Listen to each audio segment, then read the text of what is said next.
VikesNow. I am Dustin Baker on a solo trip on this Friday. We've piloted a fan guest segment on Friday. We had three folks from around the country lined up, and then all three had stuff come up, and they couldn't join today. So we'll get them back next week. You're stuck with me alone on this fine Friday, right before Memorial Day.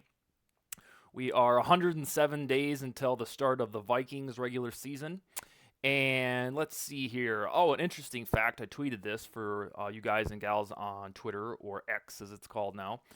As of today, at the stroke of midnight, we are now closer to the start of the regular season than we are to the end of the Super Bowl in February. So, we got summer upcoming, but we are closer to Vikings football and NFL football on the whole than the end of football last year. So we're going to start really going through this roster meticulously in the next 3.5 months. We'll have shows like this where we talk about the most improved areas. We'll talk about areas of need, trades that could occur. We will cover it all, mostly with other guests. That's how we're doing it these days, but you'll get me on some solo trips.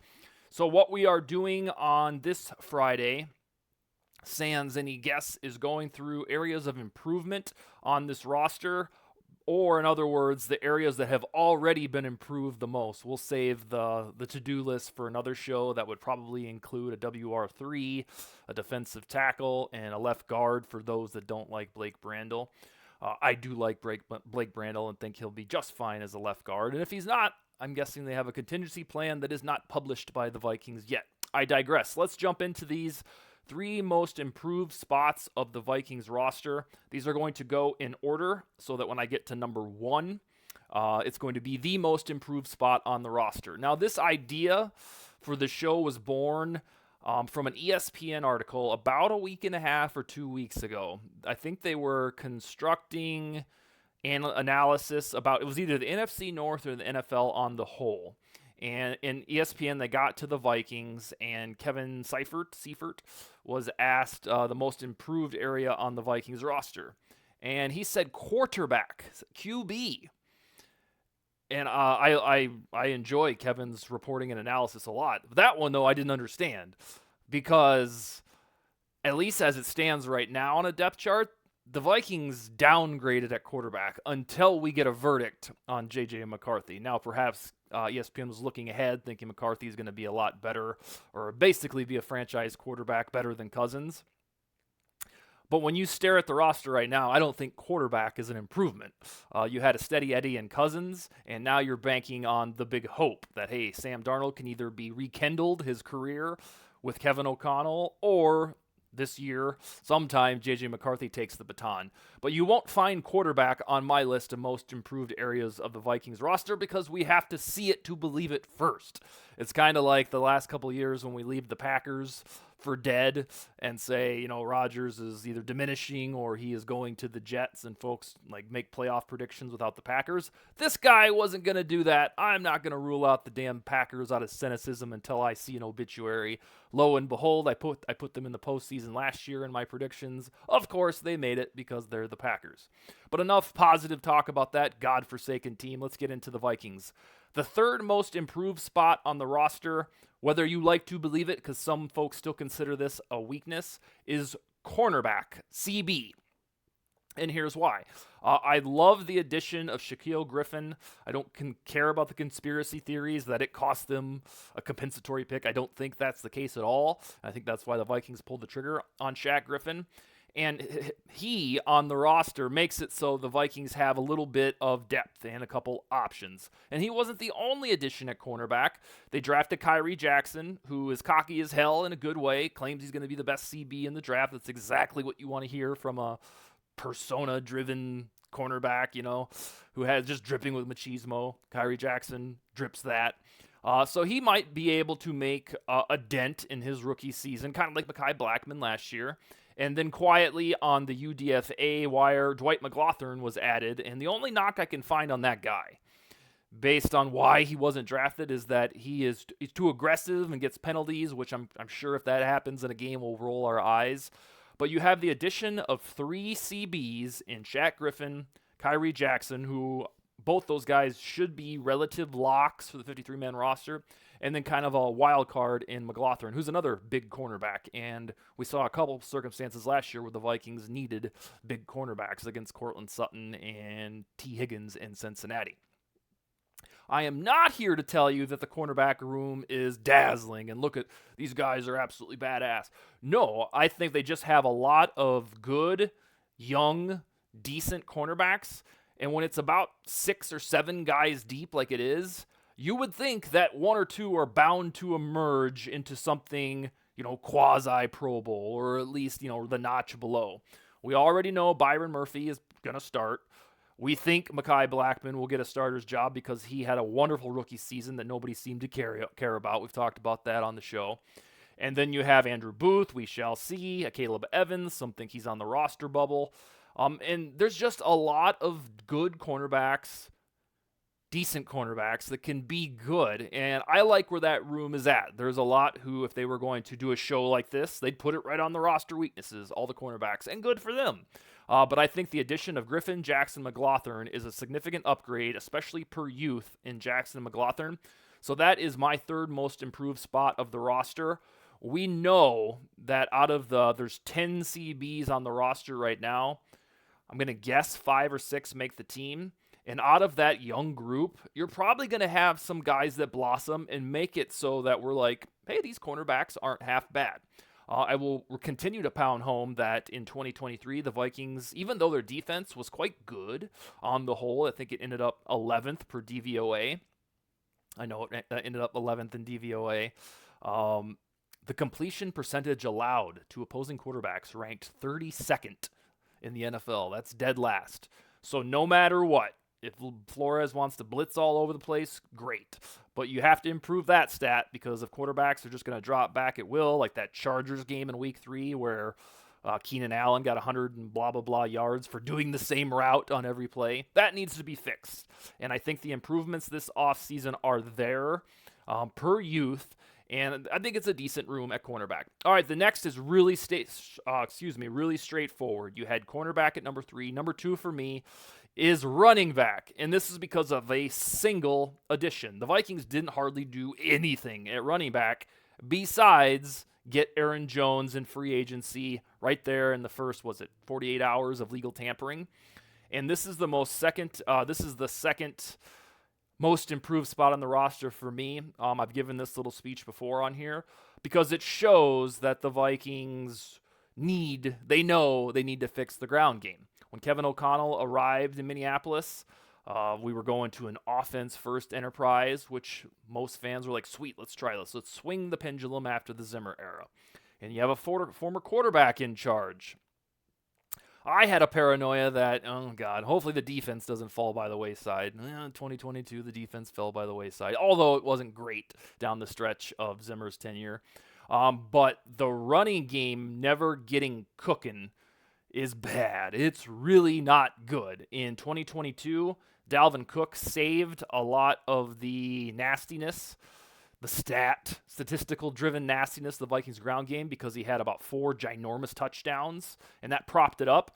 But on the whole, sadly and gradually, Dalvin Cook was becoming washed in 2022. It was just masked by a couple of his huge runs. And then when he left last year, the Vikings anointed Alexander Mattison as the guy and then stubbornly clinged to him for 11, 12, 13 weeks last year. And he's very visibly was not an RB1. He is an RB2, which he was for 4 years behind Cook. So this season, they had a choice. Ty Chandler looked great in 2 games. He's not the best pass blocker in the history of running backs, but given that Alexander Mattison was the alternative, we'll take it. Those 2 great games against the Bengals and then the last game against the Lions for Chandler. There was probably a temptation to put the RB1 emblem on his chest and then let it roll. And you can sign somebody like Kareem Hunt or some journeyman guy to hedge the bet, all while having Dwayne McBride at your disposal, still Myles Gaskin somewhere on the depth chart. They could have done that, and the way that this brand of Vikings, Kwesi and Kevin O'Connell, Kwesi Adofo-Mensah and Kevin O'Connell, the way they do business, that felt like, oh God, that's going to be the fix, Ty Chandler or bust. Now Ty Chandler has some security. The Vikings ground game, more importantly, has the luxury of Aaron Jones being somewhat of a bell cow. Now, I don't think he's going to get 80% of the snaps or anything like that. It'll probably be a 60-40 split between he and Chandler. But Aaron Jones played absolutely marvelously down the stretch of 2023. When he finally got healthy in December, he was a tyrant. And then against the Cowboys in the playoffs, when the Packers spanked Dallas, he looked great. So the Vikings are hoping at age 29, he's got a season or two left in the tank. And this can be the improvement on the run game, alas, because it needs to happen.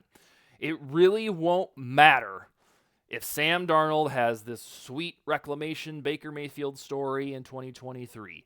It really won't matter if J.J. McCarthy turns into a franchise quarterback if the Vikings can't run the football. You have to do it at an average clip in this sport. The Vikings are down in the basement for the last 2 years, ranking 27th per DVOA in 2022 and 2023. Signing Aaron Jones shows and proves that they know we got to get better at this. You can't just wind up and throw the ball on every down. I know that they're always going to end up throwing more than they pass, and that is splendid. But when you need to finish out a football game, or eventually you're in a playoff game, when it's 3rd and 2, people like me and fans like you, we shouldn't be sweating. Get 3rd and 1, you're up 17-10, 3 minutes left in the fourth quarter. Hey, hand the ball off to Aaron Jones and let's ice this son of a bitch. Last year when it's 3rd and 1, we thought, oh God, how is this going to be bungled? And it would be bungled. So I really like the Aaron Jones addition for 1 year. I didn't like it at the very first week of free agency because I still had grand hope that they would spend a sweet draft pick on a running back like was it Trey Benson or Braylon Allen was my guy. They didn't do that at all. So they're going with Aaron Jones, and I've warmed up to this because I know that he can be good so long as he's healthy, and the Vikings desperately need to fix their ground game. So that is number 2. Number 1 is glaringly obvious to me, and that is edge rusher. When we were recording shows like this in February and March, first of all, I was wrong. I thought Danielle Hunter would be back. Nope. He signed with his hometown Houston Texans, and he'll be there for, was it 2 or 3 years? 2 years? 3 years? And so he gets a fresh start. But when we tangibly realized that Danielle Hunter wasn't coming back, it was time to think, oh no, now what? But somewhat quietly and over the course of 6 weeks, the Vikings got really deep per the additions at edge rusher they made. So much so that when we get to July and August, there's going to be some awkward edge rusher cuts, whether that's Andre Carter or Patrick Jones or recently signed Jahide Ward. They're not going to have room for all of these outside linebackers. So here's what happened. Danielle Hunter went to the Texans. Marcus Davenport went to the Lions, where a lot of fans think he's going to just blast off because he's no longer on the Vikings. And then DJ Wanham went to the Panthers, the team he terrorized last year with a touchdown, a defensive touchdown. So that is three prominent snap takers at outside linebacker for the Vikings that are gone. And you would think, wow, boy, this is going to be a pretty skimpy room now that those 3 are gone. No, it's not. Jonathan Grenard was their keynote signing in free agency, the first one out of the gate. And he had, 12 and a half sacks last year. He should cook in Brian Flores' defense. And then Andrew Van Ginkel, I think it was a couple minutes, maybe a couple hours later, was signed for 2 years and $20 million.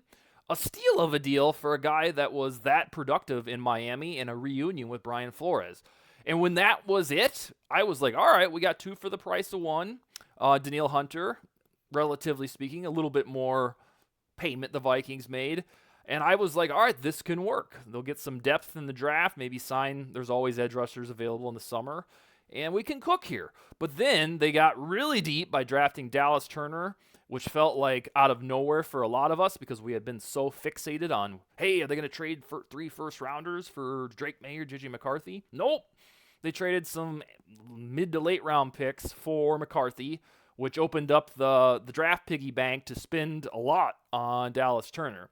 And then they found Gabriel Murphy, who just so happened to be the most coveted undrafted free agent on the market, who should have been drafted kind of like Ivan Pace in rounds 3 or 4. And then they signed Jihad Ward, who's a decent depth guy, Bo Richter, and Owen Porter are the undrafted free agents.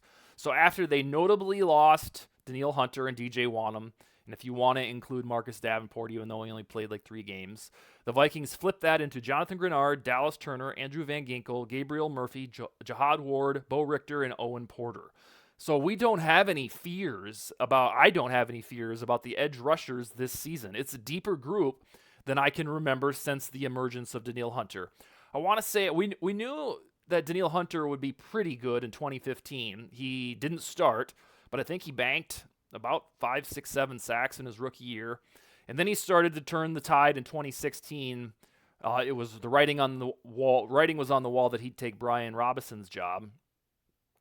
But that season, either 2015 or the 2016, was the last time that the Vikings have had this kind of edge rusher depth, because you had Everson Griffin, Brian Robinson, and a young Danielle Hunter.